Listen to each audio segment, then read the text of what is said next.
couple of weeks ago, we went down to the public market and picked up some of the fall crops that we buy down there. We got some of these nice cabbages and potatoes and onions and stuff like that. So started to make another batch of sauerkraut with the cabbages, and thought I'd just make a video showing you. I got this new potato masher for my wife a while back, and it's one that you kind of hold the handle on and you push down on instead of like having the handle in a vertical position. And she really liked using it for mashing potatoes and stuff because it really helps with her arthritis, the way she can push down straight and stuff. But I asked her if I could try it out on the sauerkraut for packing that down, and told me as long as I don't break it like the last one. So she let me try this one, and actually it worked really good. You can see it's just a piece of bent stainless steel, real simple.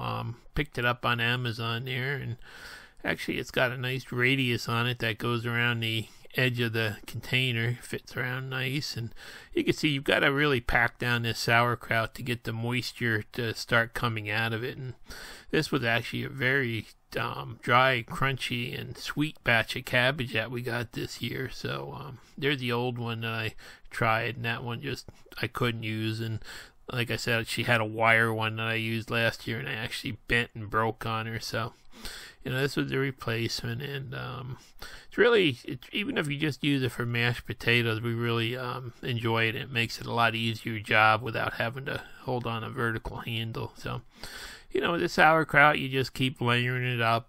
There's a video back a ways that I made, and every year I make a batch of it up, and so this is this year's batch, and you can see it you just keep putting more cabbage in, and put a little bit of salt in, and then you pack it down, and you got to really let it sit for about an hour before you're done.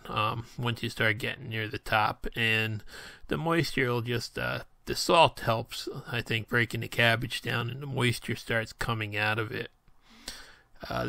This cabbage I add a little bit of water in the end to get the liquid up above the top of the cabbage there in the crock. But so basically you just keep packing it down, and I didn't damage it or do anything to it, so it looks like it'll be a good tool to have around for multiple usage.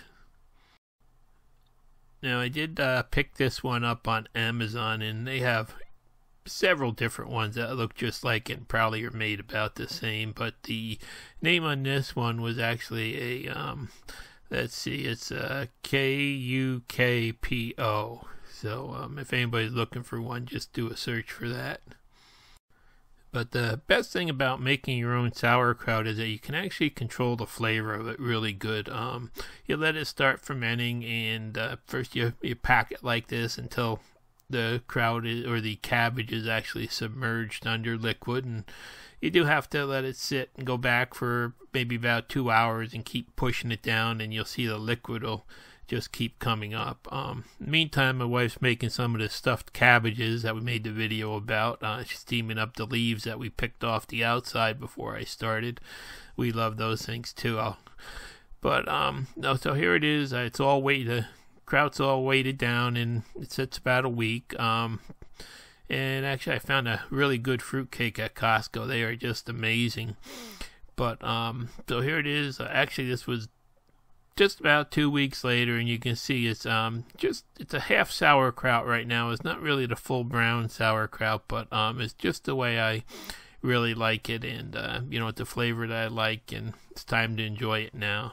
So I just thought I'd do this quick little video showing you how nice this little masher thing is. Actually, it does work good for potatoes, but it also works good for cabbage. And while we're at the public market, we all picked up a Romanesco. It's kind of like a broccoli that looks a little bit like a cauliflower, but it actually tastes kind of like a really sweet broccoli, and we really do love it when we can find it. It's sometimes it's hard to find fresh like this, but we really enjoyed it just steamed up with some butter on it. It was a real good sweet one. Thanks for watching. Please subscribe.